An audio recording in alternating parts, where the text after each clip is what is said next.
people keep slowing down at my house. Hello, happy Wednesday. Happy root beer float day. We are here to talk about decluttering at the speed of life, chapters 8 and 9. Of course, I had to go to the bathroom and then I was almost late. I know it still said 4 o'clock, but usually right when it turns to 4, I am here, man. I am here. We're actually finishing up part 1, and then, so today we're finishing up part 1. Then we'll start part 2, which is decluttering room by room. And I'm super excited about that because I'm thinking Mags had given us the idea of having a decluttering challenge after we do this book. Hi, Barb. So glad you're here. Hi, Mags. So I think part 2 is going to be so good for us because that's probably where our decluttering challenge that we do together will come from. And then part 3 is helping others declutter, which only reminds me that I have a girlfriend who I need to be like, okay, you said we're going to declutter together. What day next week are you free? And even these chapters are going to help me to help her. So I'm so glad that you guys are here with me. So I'm going to dive right in, and as people come in, they'll come in. So I hope you guys are enjoying this book. I would love to know in the comment section below how you're feeling about it. Even if you don't have the book and you're just benefiting from the lives. Hello, Marie. I'm so glad that you're here. Star Unicorn is Marie, and she is here with us. So chapter 8 is called Changing Your Mindset Changes Your Home. Don't you love how practical this is? Hi, Tracy. I'm so glad you're with us today. Thanks for coming in. She starts right out. I had already started decluttering when I first heard the word minimalism. If anyone either is what they would call a minimalist, your own definition of minimalism, because there's a million of them out there. Not mine, not anybody else's. Or if you'd like to be a minimalist, I would love to know it in the comments section. Let me know. And she talks about what she thought minimalism was. And I can relate to that because there was a YouTube channel I was watching, and I'm pretty positive. I don't even remember the name of the channel, and I'm pretty positive it's not a channel anymore anyway. But they literally were the people. She had children. They got to a point in their minimalism where they didn't even have furniture in some of the rooms of their house. Literally everybody had, each person, one plate, one fork, one knife, one spoon, one cup. And so what she did was she had them as place settings. So be the plate, the bowl, the cup, the silverware on the sides of the plate. And so they each had a little spot in the shelf in the kitchen. Oh my goodness. So what I would call minimalism isn't what you would call minimalism, but I think of minimalism. Yeah, I think of minimalism as that everything in your home has a purpose. And I could so relate to some of the things that Dana K. White was saying, so I cannot wait to get to them. So she was saying that she realized with her clutter threshold that she needed to aim for minimalism. And I like that term, to aim for minimalism, because I feel like if you say I'm going to be a minimalist, we can get really wrapped up in perfectionism. And I can picture that no matter how little you have, you wouldn't consider yourself a minimalist.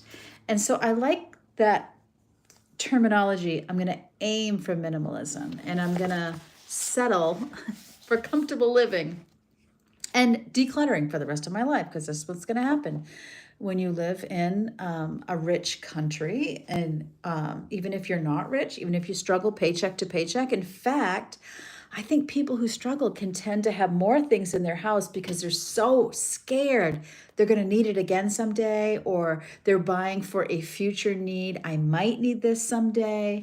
And I kind of feel like if we struggle financially, we probably struggle more with clutter than someone who's rich. Or, what is rich? Does anyone think they're rich? Tracy says, minimalist here. Swedish death cleaning as well. I love it, but mostly out of necessity. Moved to a small apartment. I am fatigued quite often, so it helps to have less to clean around. Amen. And I feel like that's and I'm going to do a video actually on why do we want to declutter as we grow older, and then how important it is, because there's going to come a time when we don't want things to trip over. We don't have the bandwidth to keep cleaning, and we have to decide, do I want to stay home and maintain my things, or do I want to go out and even if it's out and lay in a hammock, even if it's, you might not have the capacity or the ability to go walk on a beach or whatever, but there's so many things we could be enjoying rather than taking care of stuff, right? Stuff. I mean, if it's stuff you love, then more power to you. I'm not going to get rid of my diamond painting just because it's stuff, because I want to do my diamond painting. I'm also not going to, I'm going to try not to find 10 diamond paintings at a yard sale and bring them home in case I'm going to do them. Like today I was seeing Julie. I can't remember if Julie, if I think you remember here, Tracy, I'd rather read a book than dust. Amen. And if you put the book on the end table, there'll be no dust under the book. She has been working on needlepoint and or cross stitch, and I saw she posted on Facebook a little card of cross stitch that's a Christmas, and I thought, ooh, I used to do cross stitch. That would be a nice little project, and I could give this is what I do. This is my brain. This is the fantasy self. I could give everybody a cross stitch Christmas card this Christmas. I'm not gonna do that, but it just sounded so good to me in the moment.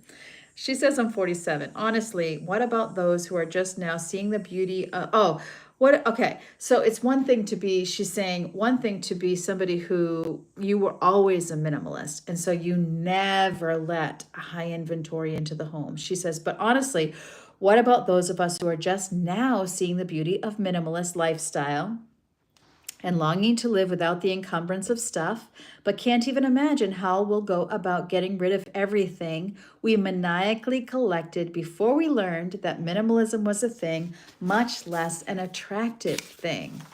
And I know that you all can relate. I know most of us can relate to that idea that, we've been hunting and gathering for years and years and years, and now it's like, no, it's time to hoe out the mess.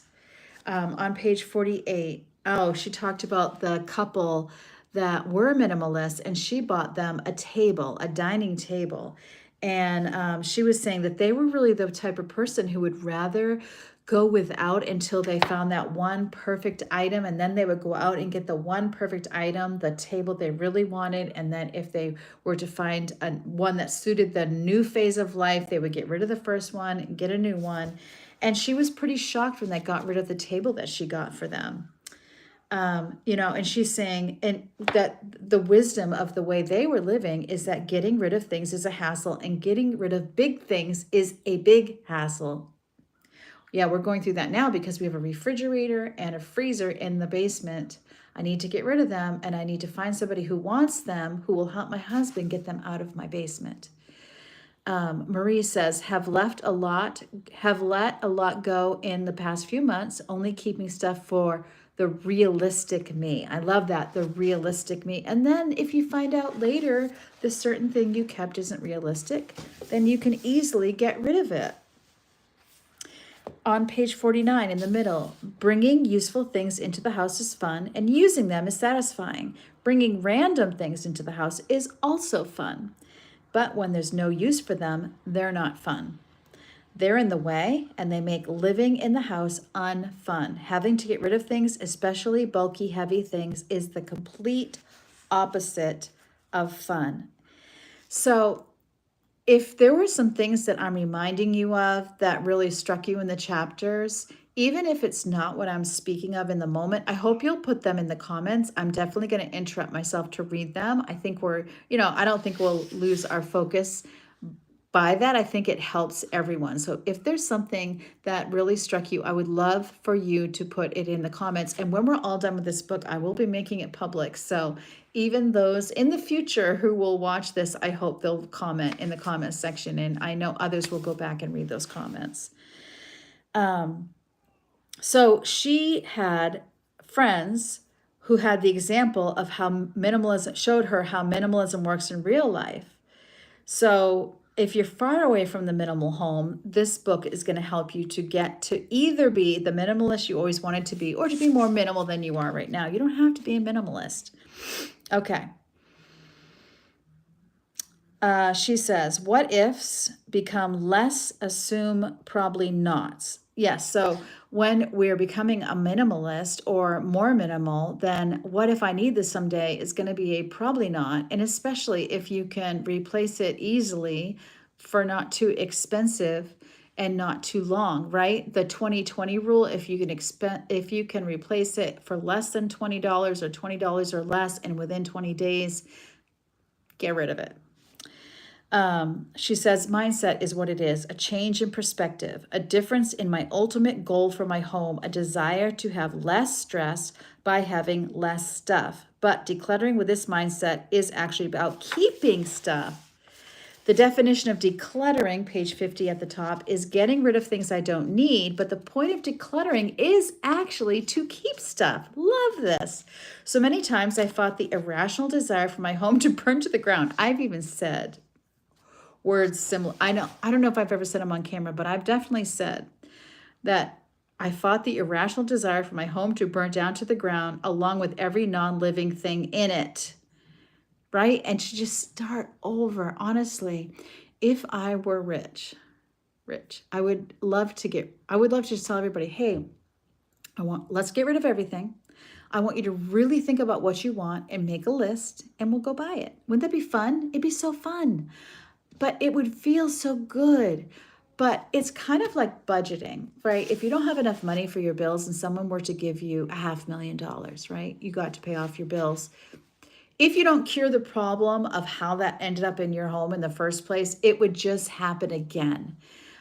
You would end up broke again. And it's the same with decluttering. If we're not curing the problem, if we're not curing the mindset, what are we creating in our home? If we can get a good vision of what we're creating in our home, we won't be as tempted to fill it up again. We won't be out shopping. You know, if I'm addicted to shopping, I'm going to keep shopping. Even if I get rid of all the stuff, all I've done is make room on shelves to do more shopping, right?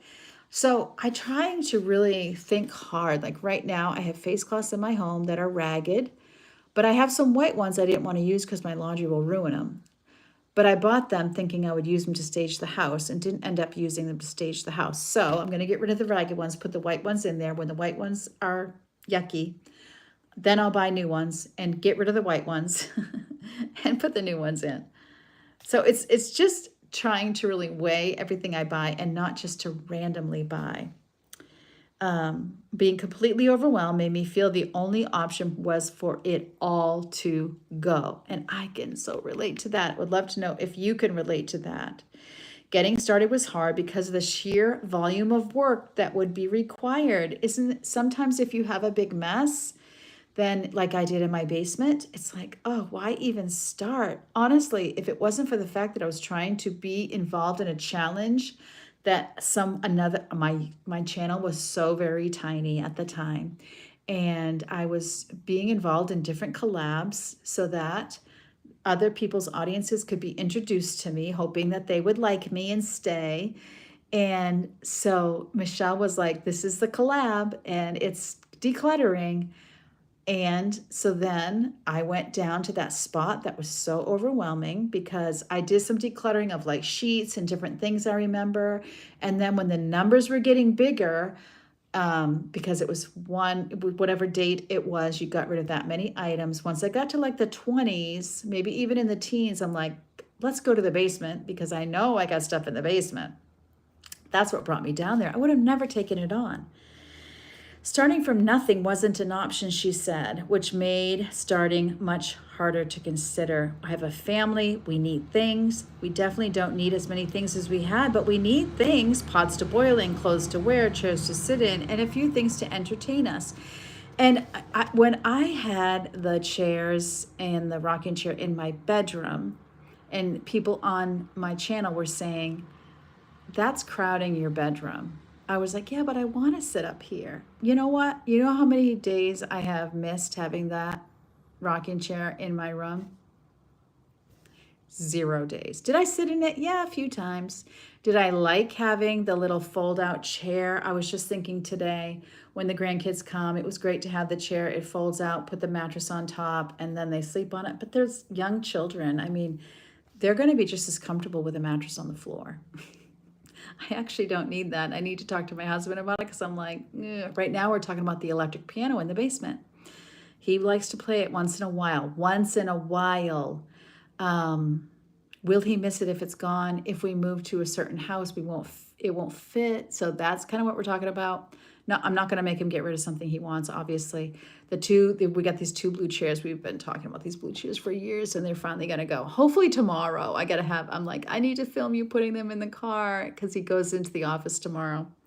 I'm like chatty today. I'll try not to take too much of your time. She says, okay, when you're getting rid of things, I keep the things we need and love guilt-free because I've accepted the size of the container that is my house and acknowledge that these treasured things deserve space in that container more than other things I didn't love.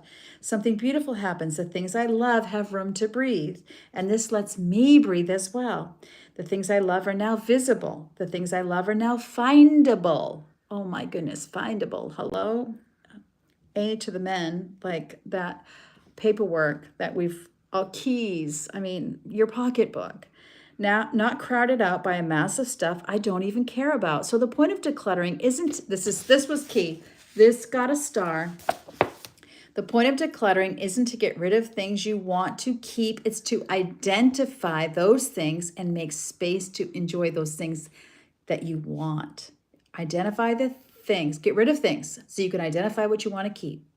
And then those things you want to keep have room to breathe. They have the space they deserve, that you can actually enjoy them. Isn't that amazing? Like, if you have all these craft supplies that you have just collected, because fantasy self might use it someday, are you ever going to see the craft supplies that you would actually use and enjoy? Probably not. Okay, one of my favorite and most effective decluttering strategies has been to justify keeping things by using them. And so she would say she would use them up to not have guilt. And because they would wear out, like a special cup, I'm going to drink from it, and the special emblem's going to wear itself off.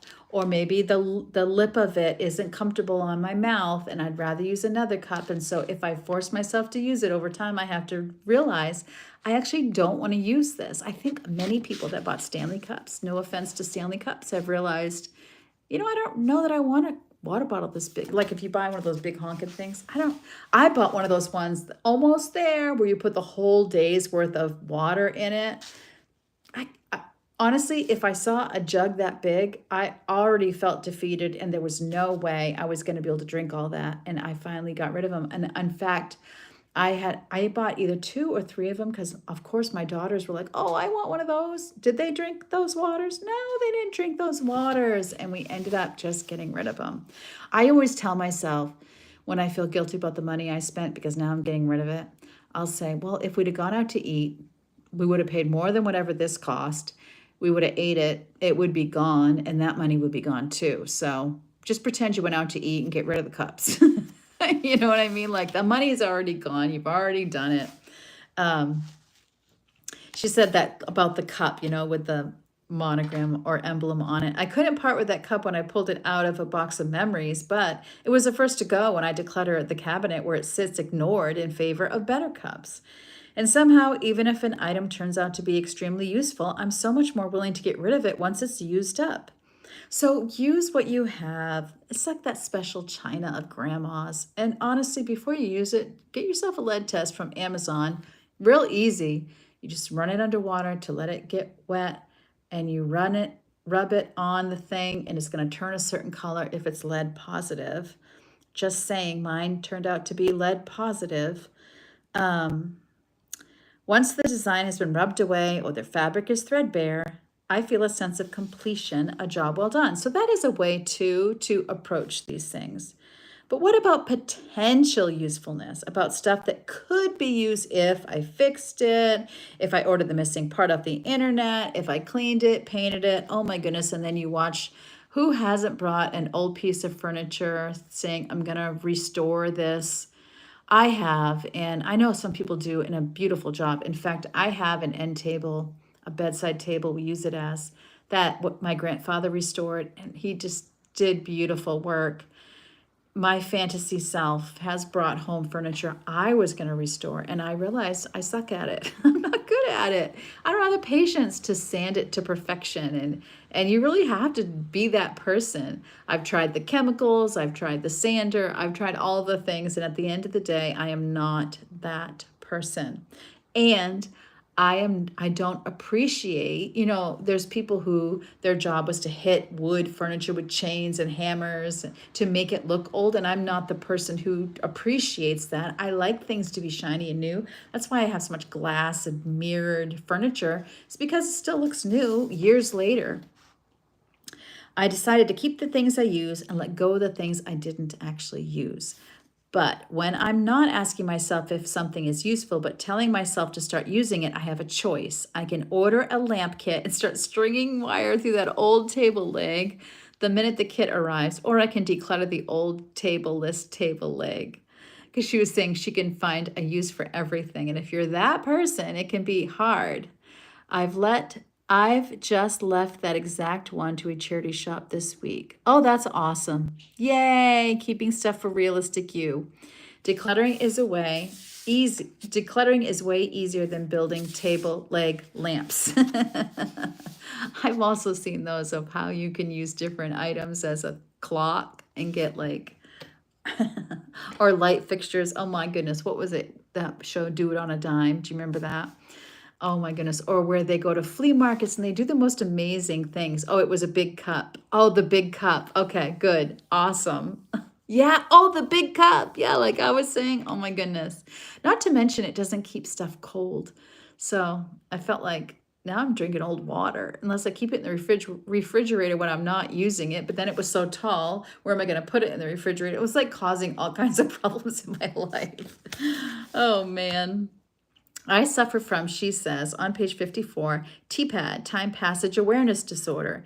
It's a disorder I made up, but it's totally real. It means I rarely have a realistic understanding. Oh, yeah. So thinking about how much time decluttering takes. Oh, I loved this because I was like, oh, this is like the core of my channel. And I didn't know that this is a Dana K. White thing, and it made me feel smart. I don't know if it made me feel smart. It should have made me feel like I didn't come up with it. Not knowing how long an activity will take, okay? Chunks of time. And I think it's so important. And now when I help a friend, before I even go there, I tell them, I want you to tell me what your bandwidth is. What's your bandwidth? 20 minutes, 30 minutes, an hour?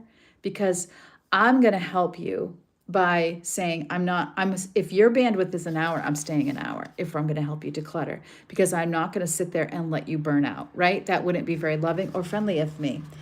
I have had to create strategies that don't depend on being able to predict how much time I have to give, because if there's one thing certain about life is it really goes as predicted. So true. Okay. And then she says, focus days did occasionally happen, but my efforts didn't make the visible impact I hoped they'd make, and I often end up with an unfinished decluttering project that made it harder to live in the space. And now she's going to give us some really great advice in how to declutter in whatever chunk of time you have. So she says on page 55, I'm down here. Here's how it works. The only supplies you need to start decluttering are a black trash bag, black so people living in your house won't be able to see what's inside and suddenly remember why they totally need it, and a donatable box. A box itself has to leave the house along with the stuff inside, and your feet, in most cases, attached to the end of your legs. Each and every item will go in the trash in the donate box or in its home. If it doesn't have an established home, like most of my stuff didn't, 2 simple decluttering questions will either give it one or help you see its need to go. Number 1 question: if I needed this item, where would I look for it first and take it there right now? So if you have, she's going to say 5 minutes here in a minute, however many minutes you have. So you see this item. This happens to be gum. Where would I go looking for gum? I would go looking for, and I have given the opposite advice so many times of having like a relocation box that you'd put it in a box saying this needs to go to another home. And I would have you wait. So she's saying, which I do think is wisdom, if you have an item, I use a camera. I do use it. So where would I look for it? Okay, I'm going to get up. I'm going to go put it there. And she's saying it's really worth it to use the time going back and forth if you're concerned that you're not going to finish the project, the shelf, the drawer in one time slot, because then you're not creating boxes of mess, okay? So you're going to take it there now. The second part of question, let's see. The key word is would, which is a question of instinct. No pondering or thinking or analyzing needed. Question 2, if I needed this item, would it ever occur to me that I already had one? This needn't be asked if question number 1 has an answer. If there's no answer to question 1, it's likely because I wouldn't look for it and I didn't even know I had it. If the answer to this question is no, I stick it in the donate box. And this is how you declutter without making a bigger mess. So it's making a decision. So if the decision is, it's trash, it goes in the trash bag. If the decision is I donate it, it goes in the donate box. If the decision is it needs to be relocated, I relocate it. If I can't decide if I want it or not, is this something I even know I had? If it isn't, if I needed it, would I know to look for it? Because I obviously didn't even know I had it in the first place. It probably needs to be donated. To declutter at the speed of life, you have to accept that life happens by making a final decision about the fate of each item as you pick it up and then acting on that decision, trashing it, donating it, or taking it where it goes immediately. At any point when you get distracted, you have made progress. There is no keep piles or keep boxes to deal with later. And then, when you have finished a session, when the trash might be easier if you have trash pickup, but when is that box of donating going? When is it going and where is it going? I would know where and when before I started the declutter. Does it fit in your car? But don't put it in your car if you don't have a when, or you're just going to end up with a pile in your car. Then you're trying to go somewhere and you got to put lawn chairs in the car because you're going to the beach, and now you've got a boxes of decluttering. Hi, Sharon. I'm so glad you're here. You have boxes of decluttering stuff in your car, which you pull out. Where are you going to put it? On the lawn? You're going to put it on the lawn because you're going to the beach. You put the chairs in the car and you head off to the beach. While you're at the beach, it starts raining. You head home and those boxes are wet. Wah, wah. So you really got to know, like, where is it going and when is it going? So she says 5 minutes. 5 minutes is an example of a short amount of time because 5-minute awkward pauses happen in most days. Telling yourself it's worth the effort to declutter for only 5 minutes is a great way to get started. I couldn't agree more. When you feel that way, set your timer for 5 minutes. When you feel like you got 5 minutes, start with the first step of dealing with an overwhelming mess, trash. Throw the trash away for 5 minutes and you'll be shocked at how much of an impact you can make on your home in that short amount of time, because you can return the next time you have 5 minutes to the same spot. If you don't believe me, try to prove me wrong. Take a photo. Oh yeah, I love that too. Take a before and after photo, even if it's just for you. I would love it if it was for my posts on my channel, or you could send it to me at thismainermom@gmail.com and I could share it with the world and show them what you decluttered and how you made. Oh, that would be great for the challenge. Somebody remind me. We could do a 5-minute a day challenge and people could send me pictures. Would they send me pictures on what they did in 5 minutes before and after? Oh, I'd love that. And you would see that you made a visible impact in only 5 minutes. And then if you kept taking pictures every day, then at the end of the week, you could take the picture from Monday and the end picture from Saturday. Yes, Katie, and hello, Katie. I'm writing this down right now. 5-minute challenge. Ooh, I think we might not even wait for this to be over to start that challenge. 5 minutes a day. 5-minute challenge. My book's upside down. I'm so excited. You'll see you made a visible impact in 5 minutes. So less is good. and better is good. Decluttering perfectly is an unattainable dream for people like me, for people like everybody, honestly, and knowing how unattainable it is can be paralyzing. That's why the 5-minute challenge is great, because the success is that you spent 5 whole minutes. My own big ideas, she says at the end, can be the biggest contributors to my decluttering paralysis. Envisioning perfection inhibits more than it inspires. So true. Let's not go for perfect. Blech. Let's go for better. Better than before. The better than before 5-minute decluttering challenge. I'm writing it down because I'll forget, because I'm 60. Actually, I would have forgot even if I was 25. I'm not going to lie. All right, give yourself permission to just declutter. Don't worry about getting organized and focus on getting the things you don't need out of your home. Amen. 5-minute challenge. Yes, I know right where I would start. My bedside table. My bedside table. I was just thinking that needs to be decluttered. Bedside table. I'm writing that down too. Oh my goodness, you guys. I am very excited. I think I'm going to tell Dana K. White that we're doing it too. I'm going to tell her on Instagram. She may never read it. She doesn't know I exist, but that's okay. You guys, this was great. I feel so encouraged. I hope you do too. I'm so happy for Marie. She got rid of that cup. And I am happy for Mags, all that you've done in your bedroom. And I know you probably, if you're still here and you're feeling badly that you haven't gotten to do anything lately, I want you to remember that you've got a lot going on with trips to Romania. And don't beat yourself up. My computer table would be where I would start. Yay! Oh yeah. Okay, let's do it. Okay, I need to think of a starting point. What's today? Let's say we'll start next week. Want to start next week? I'm going to write it on my calendar.